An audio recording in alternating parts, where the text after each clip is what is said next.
Hello student, आज हम संज्ञा टॉपिक पढ़ेंगे। जो आपने बहुत पहले ये टॉपिक पढ़ा होगा। ये टॉपिक हमें क्लास 5th से ही पढ़ने को मिल जाता है। पुनः एक बार संज्ञा टॉपिक को आप फिर देखें तो हमारा सबसे पहला टॉपिक है संज्ञा। इसको इंग्लिश में हम बोलते हैं नाउन। तो संज्ञा की परिभाषा क्या होती है? संज्ञा की परिभाषा होती है किसी व्यक्ति, वस्तु और स्थान के नाम को स्टूडेंट क्या कहते हैं? संज्ञा कहते हैं। क्या कहते हैं? किसी व्यक्ति, वस्तु, स्थान के नाम को, किसी व्यक्ति, वस्तु, स्थान के नाम को संज्ञा कहते हैं।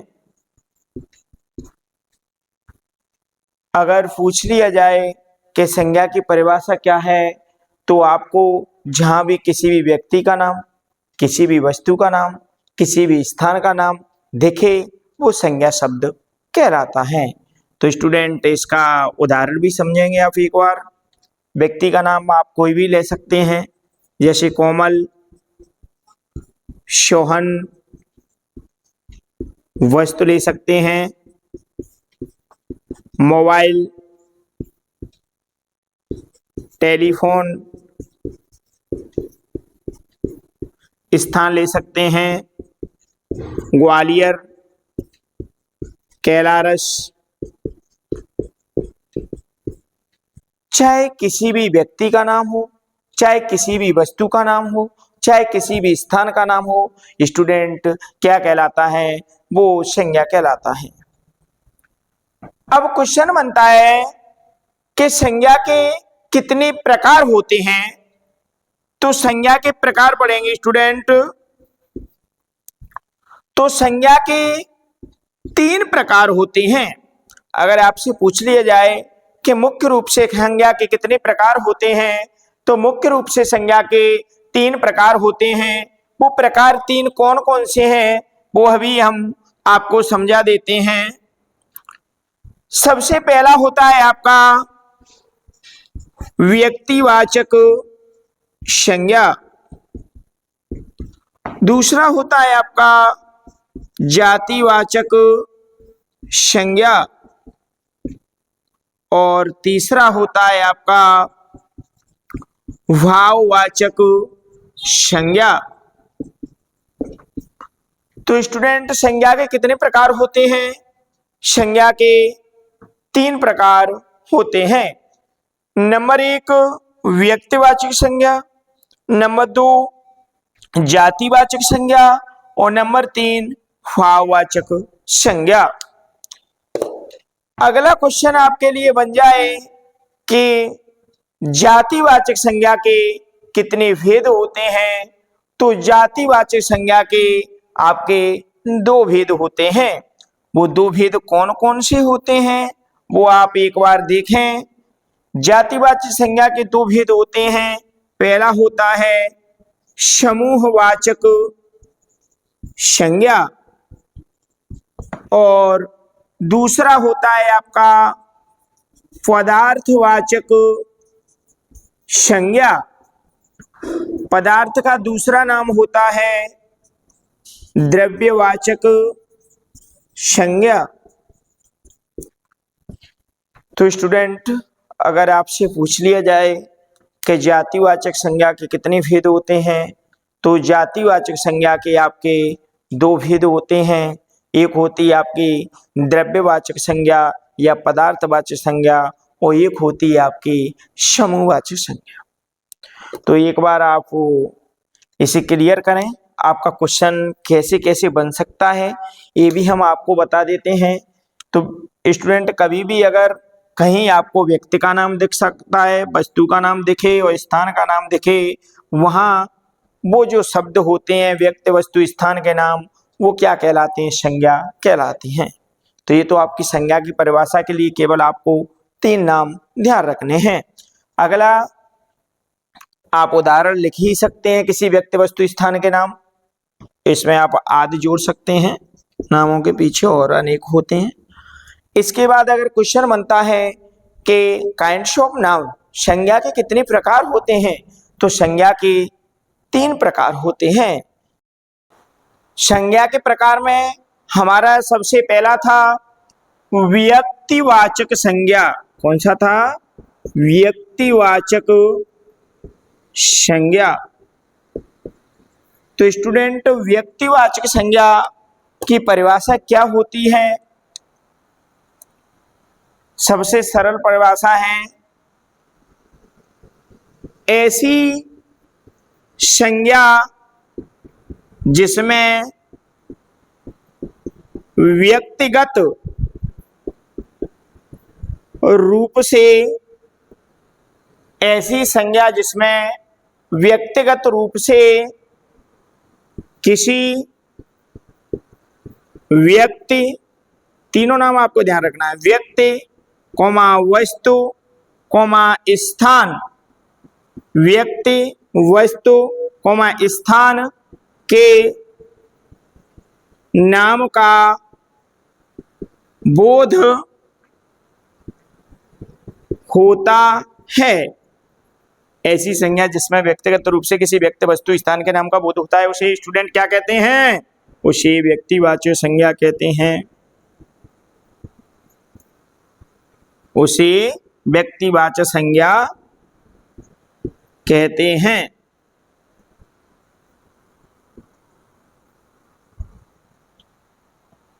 इसके बाद व्यक्तिवाचक संज्ञा का उदाहरण आता है। तो उदाहरण में आप पढ़ेंगे व्यक्तिगत रूप से।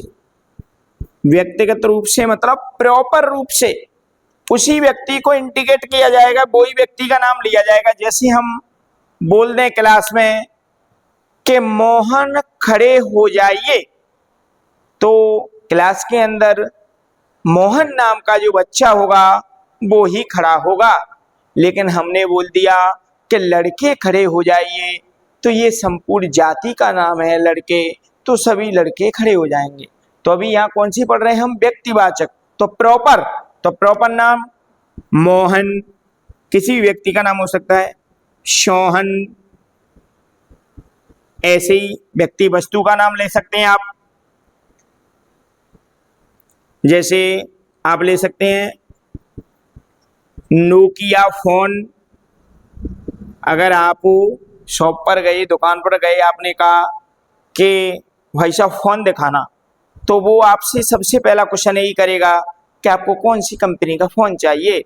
तो आप जब कंपनी का नाम बताएंगे तो प्रॉपर आपने उस कंपनी का नाम बताया, तो उसी कंपनी के आपको फोन दिखाए जाएंगे। तो ये क्या हो गई? व्यक्तिवाचक संज्ञा। Nokia phone, HP laptop.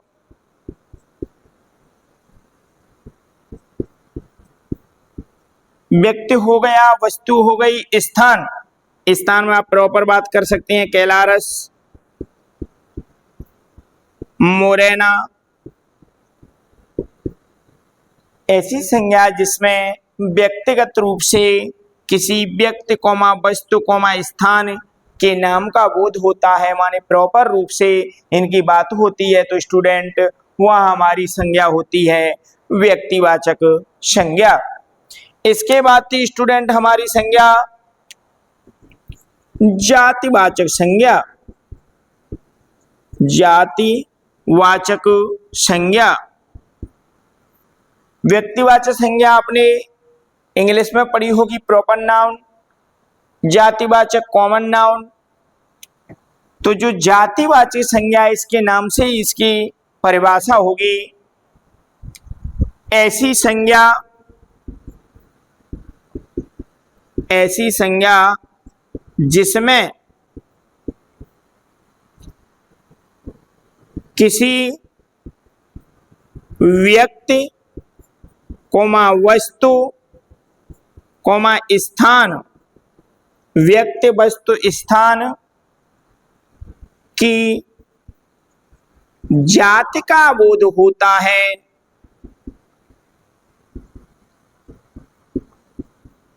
उसे स्टूडेंट क्या कहते हैं?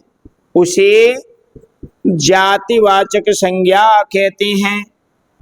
जहां संपूर्ण जाति का बोध होता है स्टूडेंट, वहां होती है हमारी जातिवाचक संज्ञा। इसके एग्जाम्पल क्या होंगे स्टूडेंट? देखिए, आप संपूर्ण जाति का नाम अभी आपको बताया था। सबसे पहला क्या है? लड़का, लड़की। ये क्या है? संपूर्ण जाति है।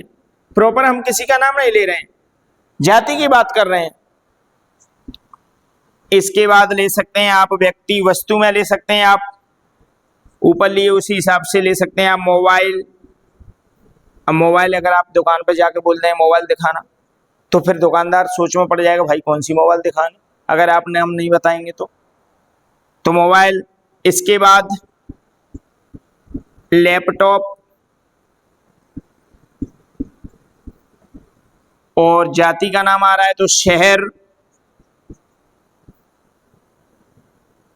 व्यक्ति वस्तु स्थान, तो जिस संज्ञा में व्यक्ति वस्तु स्थान की जाति का बोध होता है स्टूडेंट, वहां क्या होती है? जातिवाचक संज्ञा होती है। अभी हमने पढ़ा था, आपको पढ़ाया गया था कि जातिवाचक संज्ञा के भेद। क्या पढ़ाया? जातिवाचक संज्ञा के भेद। तो स्टूडेंट जातिवाचक संज्ञा के भेद थे दो। तो दो भेदों में सबसे पहला भेद था नंबर 1, समूहवाचक। इसको हम यहां न लिखते हुए यहां ही लिख देते हैं, समूहवाचक। तो समूहवाचक संज्ञा क्या होती है? ऐसी संज्ञा जिससे समूह का बोध होता है, उसे क्या कहते हैं? उसे समूहवाचक संज्ञा कहते हैं। व्यक्ति वस्तु स्थान के समूह का बोध होता है, उसे हम क्या कहते हैं? समूहवाचक संज्ञा कहते हैं। जहां बात अगर आपके लिए समूह की आती है तो वहां समूहवाचक संज्ञा, माने समूह की बात आए तो वहां समूहवाचक संज्ञा होती है। ऐसी संज्ञा जिससे वस्तुओं या प्राणियों के समूह का बोध होता है, उसे समूहवाचक संज्ञा कहते हैं। वस्तुओं या प्राणियों के समूह का बोध होता है तो स्टूडेंट वो क्या होती है? समूहवाचक संज्ञा होती है। जैसे उदाहरण है आपका झुंड, कॉमा टोली, कॉमा टीम आदि। पुलिस भी लिख सकते हैं, कॉमा पुलिस आदि। और भी अनेक उदाहरण होते हैं। क्लास भी होती है, कक्षा, समूहवाचक संज्ञा में आता है। तो ऐसी संज्ञा जिससे समूह का बोध होता है, वस्तुओं या प्राणियों के समूह का बोध होता है, तो स्टूडेंट वहां कौन सी संज्ञा होती है? वहां समूहवाचक संज्ञा होती है।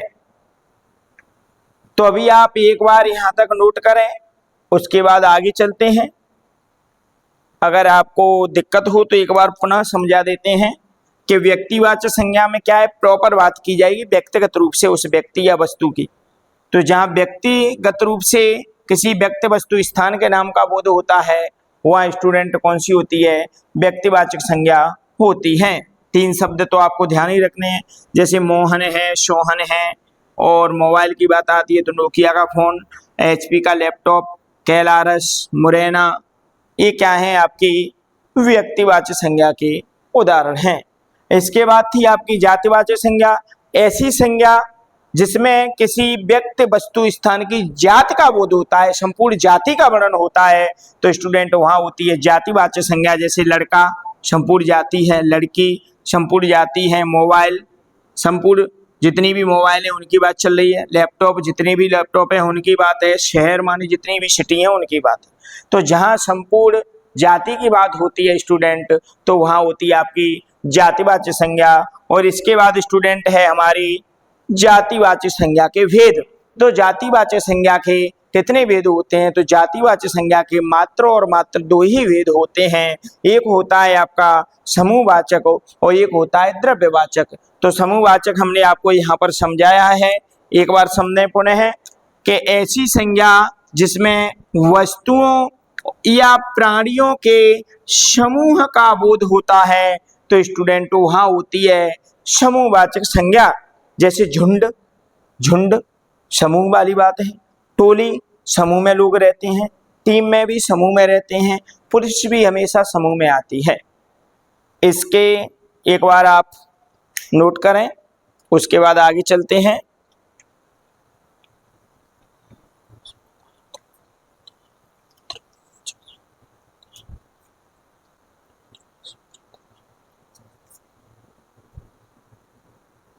नोट आपने कर लिया होगा। तो जातिवाचक संज्ञा के अगर आपसे भेद पूछे जाएं तो उनका नाम अवश्य आप ध्यान रखें। अधिकतम स्टूडेंट क्वेश्चन संज्ञा से 99% एग्जाम्पलों से बनता है, माने उदाहरणों के माध्यम से 99% क्वेश्चन बनता है। 1% क्वेश्चन परिभाषा का बनता है कि परिभाषा पूछ ली जाए, इसलिए परिभाषा हमें इसलिए पढ़नी पड़ेगी क्योंकि बिना परिभाषा के हम किसी भी संज्ञा के उदाहरणों को नहीं समझ सकते हैं। इसलिए पहले परिभाषा पढ़ें, उसके बाद उसके एग्जाम्पल आपकी समझ में आएंगे। तो हमारी हो गई थी समूहवाचक संज्ञा, और जातिवाचक का दूसरा भेद था आपका द्रव्यवाचक संज्ञा।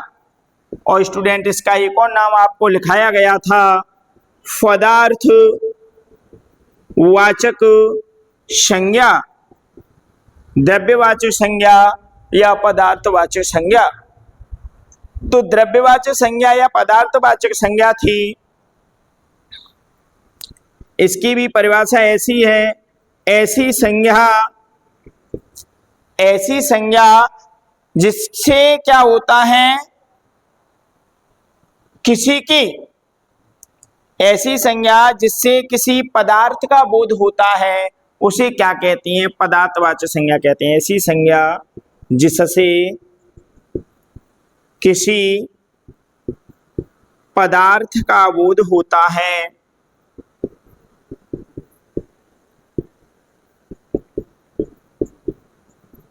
ऐसी संज्ञा जिससे किसी पदार्थ का बोध होता है उसे स्टूडेंट क्या कहते हैं? उसे पदार्थवाचक संज्ञा कहते हैं।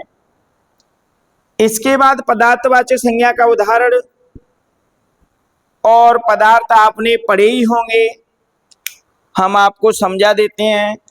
पदार्थ क्या होता है? पदार्थ नॉट, पदार्थ तीन प्रकार के होते हैं, एक ठोस होता है, एक द्रव अवस्था में होता है, एक गैसीय अवस्था में होता है। ठोस द्रव गैस तीन प्रकार के पदार्थ होते हैं, और ठोस द्रव गैस से ही संबंधित आपका क्या बनेगा? उदाहरण बनेगा। जैसे उदाहरण है हीरा, कोयला, पानी, एलपीजी। तो ठोस द्रव गैस जो भी हैं गैसीय अवस्था में पाए जा रहे हैं, चावल है, शक्कर है, ये सब आपके किसके उदाहरण हैं? ये आपके हैं द्रव्यवाचक या पदार्थवाचक के। देखिए, जो ठोस अवस्था में, जो द्रव अवस्था में, जो गैस अवस्था में पाया जाता है, वो सब आते हैं आपके द्रव्यवाचक या पदार्थवाचक में। द्रव्यवाचक या पदार्थवाचक अगर आपसे पूछ लिया जाए तो पदार्थों को अवश्य ध्यान रखना है। ठोस द्रव गैस के अंतर्गत जो भी आएंगे वे द्रव्यवाचक या पदार्थवाचक संज्ञा के अंतर्गत आएंगे। इसके बाद आपकी लास्ट वाली संज्ञा थी आपकी भाववाचक संज्ञा। भाववाचक संज्ञा की जो परिभाषा है वो इन संज्ञाओं से थोड़ी सी हटके है। इसमें क्या होता है, व्यक्ति के गुण दोष अवस्था का ध्यान रखा जाता है। ऐसी संज्ञा जिसमें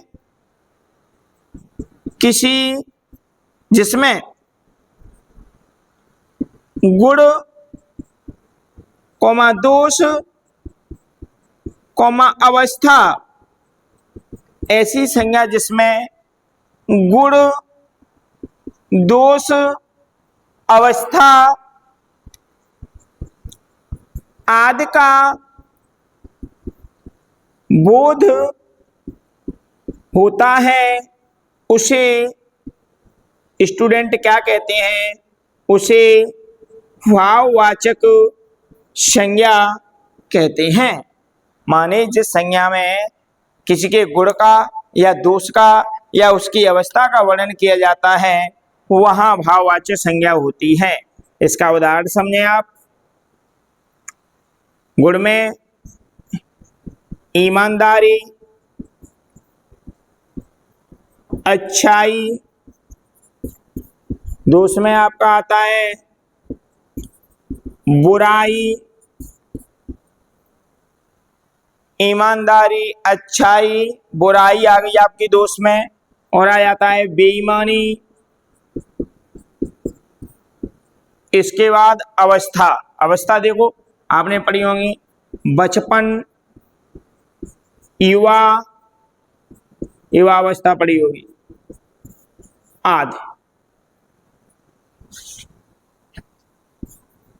आदि कर सकते हैं आप।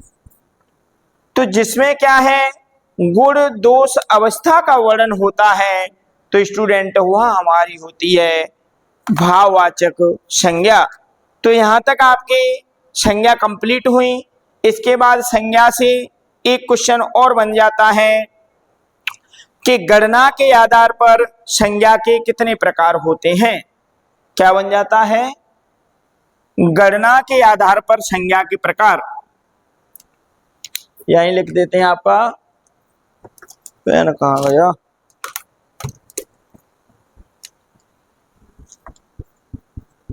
गणना के आधार पर संज्ञा के प्रकार। तो गणना के आधार पर संज्ञा के दो प्रकार होते हैं। सबसे पहला होता है आपका गिनने योग्य,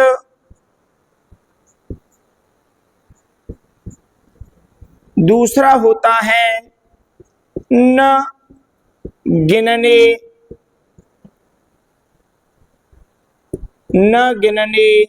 योग्य। पढ़ा होगा इंग्लिश में काउंटेबल, अनकाउंटेबल, गिनने योग्य, न गिनने योग्य। तो गिनने योग्य, न गिनने योग्य के अंतर्गत कौन कौन सी संज्ञाएं आएंगी उनको भी समझना है। अभी नीचे लिखेंगे तो आपको दिखेगा नहीं। तो सबसे पहले आपका था गिनने योग्य। गिनने योग्य में कौन कौन सी संज्ञाएं? नंबर एक थी आपकी व्यक्तिवाचक। व्यक्तिवाचक संज्ञा में हम व्यक्ति वस्तु को, इस स्थान को क्या कर सकते हैं, व्यक्तिगत रूप से जब बात होती है तो उसे गिन सकते हैं। व्यक्तिवाचक थी, और नंबर 2 पे थी आपकी जातिवाचक, और नंबर 3 पे आएगी आपकी समूहवाचक। जातिवाचक का ही प्रकार है। फिर थी इसकी न गिनने योग्य, अनकाउंटेबल। तो बेटा इधर में आपकी 3 हो चुकी हैं, 2 बची हैं, उनको इधर लिख दो। तो इसमें था नंबर 1 में कौन सा बचा हुआ है, द्रव्यवाचक या पदार्थवाचक। दूसरा कौन सा बचा है, भाववाचक। बेटा किसी के भावों को हम गिन नहीं सकते हैं, क्योंकि उसकी वो तो भावना है। ईमानदारी को गिन सकते, बेईमानी को गिन सकते, अच्छाई को गिन सकते, नहीं गिन सकते, इसलिए अनकाउंटेबल, न गिनने योग्य। द्रव्यवाचक, चावल, शक्कर, दूध, दही जब हम लेने के लिए जाते हैं तो उसे गिन के लाते हैं या माप के लाते हैं, उसे हम लाते हैं माप के। इसलिए हम ये नहीं कहते हमें 20 दाने चावल के दो, 20 दाने शक्कर के दो, तो फिर तो ये गिनने योग्य हो जाता। ये आती है माप के। तो स्टूडेंट यहाँ तक थी हमारी संज्ञा की पूरी क्लास हो चुकी है। संज्ञा से संबंधित वस्तुनिष्ठ प्रश्न कैसे बनेंगे वो क्वेश्चन भी हम आपका क्लियर कर देते हैं। इसके बाद कोशिश की जाएगी कि एक अलग से वीडियो वस्तुनिष्ठ प्रश्न का आपका आएगा, जिसमें केवल और केवल वस्तुनिष्ठ प्रश्न ही होंगे। तो आपके जो वस्तुनिष्ठ प्रश्न हैं वो कैसे बनेंगे, तो वस्तुनिष्ठ प्रश्न में आपसे बन जाएगा कि ऐसे नाम दे दिया अंजलि, दिए गए शब्द में कौन सी संज्ञा है। 4 ऑप्शन आएंगे आपके लिए, व्यक्तिवाचक, जातिवाचक, भाववाचक, समूहवाचक। तो स्टूडेंट जब प्रॉपर रूप से बात अंजलि की हुई है तो यहाँ हो जाएगी आपकी व्यक्तिवाचक संज्ञा। दूसरा क्वेश्चन ऐसे ही बन जाएगा कि होशियारी, कोई बच्चा होशियार होता है फिर वो उसकी होशियारी होती है। बुद्धिमानी, ये दोनों शब्द दिए हुए हैं, इनमें कौन सी संज्ञा है स्टूडेंट, तो इनमें हमारी भाववाचक संज्ञा। किसी की बुद्धि को हम माप सकते हैं, मतलब बुद्धिमानी को नहीं, बुद्धिमान व्यक्ति को आप पकड़ के ला सकते हैं, ये बुद्धिमान है सर, लेकिन उसकी बुद्धिमानी को नहीं निकाल सकते। कितनी है ऐसे ईमानदार व्यक्ति, ईमानदार की पहचान कर सकते हैं, ये लड़का कभी बेईमानी नहीं करता है, लेकिन उसकी ईमानदारी नहीं बता सकती कितना ईमानदार है, 2%, 3%, 5%, ऐसा नहीं कर सकते। तो जिसे हम गिन नहीं सकते, माप नहीं सकते, वो भी किस में आती हैं, भाववाचक संज्ञा में आती हैं। तो ऐसे ही आपके एग्जाम्पलों से क्या बनेंगे, वस्तुनिष्ठ प्रश्न बनेंगे, जो आपके अगले वीडियो में देखने को मिलेंगे। Thank you for watching.